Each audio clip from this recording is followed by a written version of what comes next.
Hello dear students, welcome you all for transmission and distribution classes. So we have completed two modules from this subject.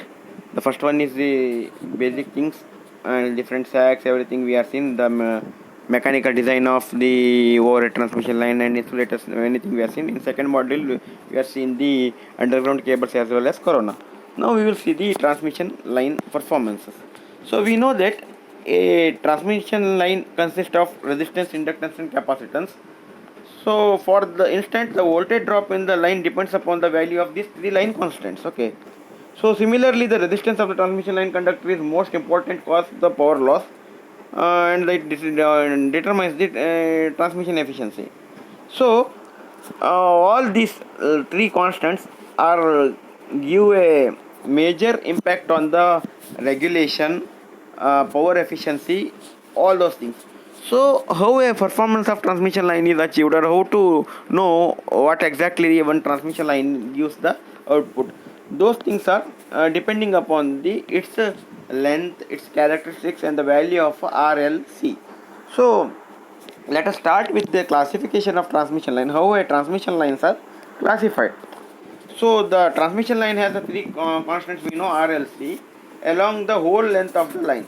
The resistance and inductance from the series are in the form of series impedances, means the resistance and inductance are in series, and the capacitance exists between the conductors for one phase line from the other conductors and from the conductor to neutral in a three phase line shunt path through the line to line of the length. Okay.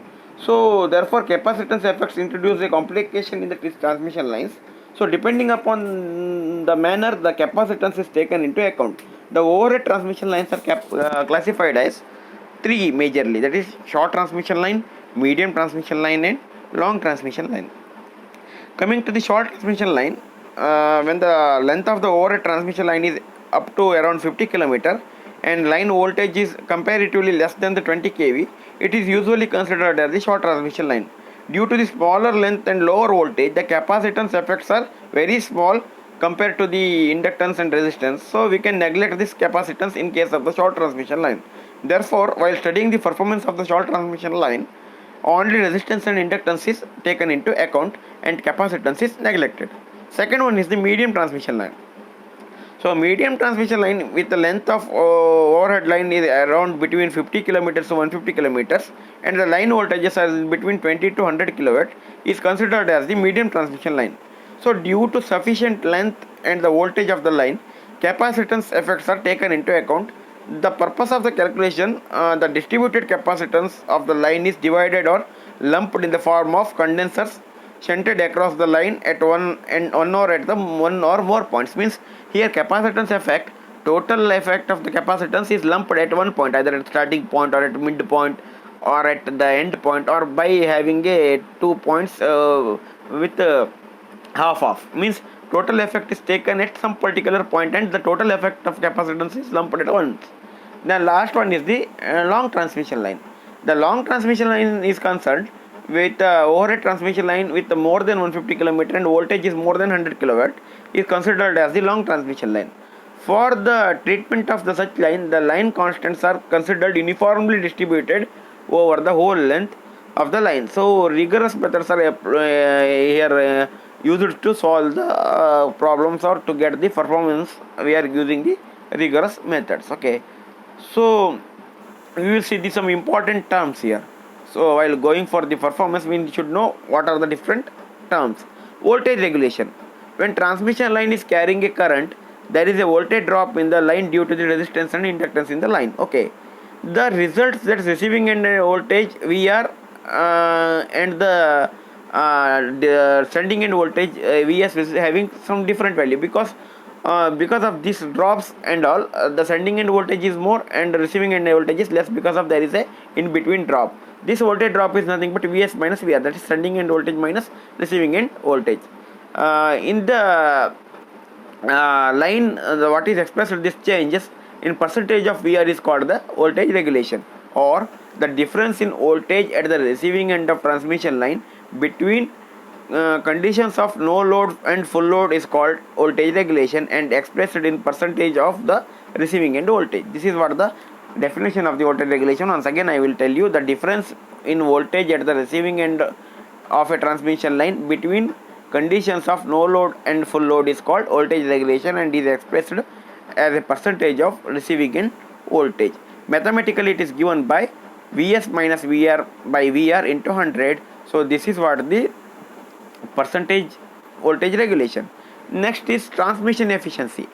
The transmission efficiency is nothing but the power obtained at the receiving end of the transmission line is generally less than the sending end power due to the losses in the resistances, because we are knowing in line there is a resistance is there, obviously I square R losses will be there.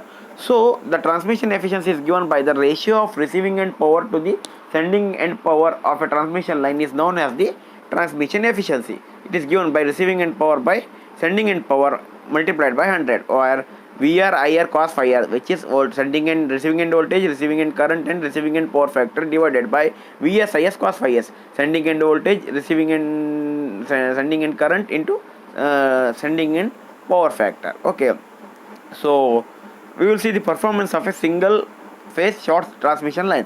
First one we will see the short transmission line. In figure 1 10.1, first figure shows a short transmission line is modeled like sending end voltage. Total line is modeled with one resistance on inductance, inductive reactance XL, and it is connected to a load where the voltage across the load is receiving end voltage VR. Because of the short transmission line, the capacitive effects are neglected here. Some of the terms you will see: I is equal to load current, R is the loop resistance. Loop resistance means total. If two lines are there means togetherly both phase and neutrals total resistance.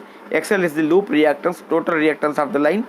VR is the receiving end voltage, cos phi r is receiving end power factor, Vs is the sending end voltage, and cos phi s is the sending end power factor. Okay, now how to draw the phasor diagram here? Anyhow, we have to take the current as the reference here. If I draw the current, first I will draw the OI. You can see here the figure. I will one by one I am going go on explaining. First I will draw the OI. Okay, first straight line. Then I have to write the VR. How to write the VR? VR is the voltage at the receiving end. You can see here clearly both the current is same. IS is same as IR because no current is tapped in between. So whatever current flows at the sending end, same current is flowing at the receiving end. So we can have the reference of the same current I here. So OI I have drawn. Now I have to draw the VR. Anyhow, we used to consider all the loads are of inductive type, barrel type of load. So obviously voltage is leading by current with some angle. So as we consider the receiving end voltage VR, which is having a phase lead of phi r degree with respect to the current I. So I have drawn OA, which is VR. You can see in this figure OA with angle phi r to the current I. Now what exactly Vs now? See, VR plus IR plus JIXL. Is it total Vs is equal to what? IR plus JIXL plus VR. So now IR is what? Resistive drop. IR is the resistive drop is always in phase with the current. So the same thing from A to B I have drawn IR, which is parallel to current I. IXL is having 90 degree to the current because it is purely inductive. So I have drawn BC, which is 90 degree to the current I. Now total phasor sum I have made, then OC gives me the total Vs. This is what the sending end voltage, and the angle between the Vs and current I is gives us phi s. Okay, so from this figure we can draw that we consider a triangle ODC where OC is Vs. So from this triangle, right angle triangle, I will write that OC square is equal to OD square plus DC square. What is OC here? OC is nothing but Vs. Fine. OD is what? OD is OE plus ED. So I will write OD plus ED plus what is DC? DC CB plus BD. Okay, say DB plus BC all square.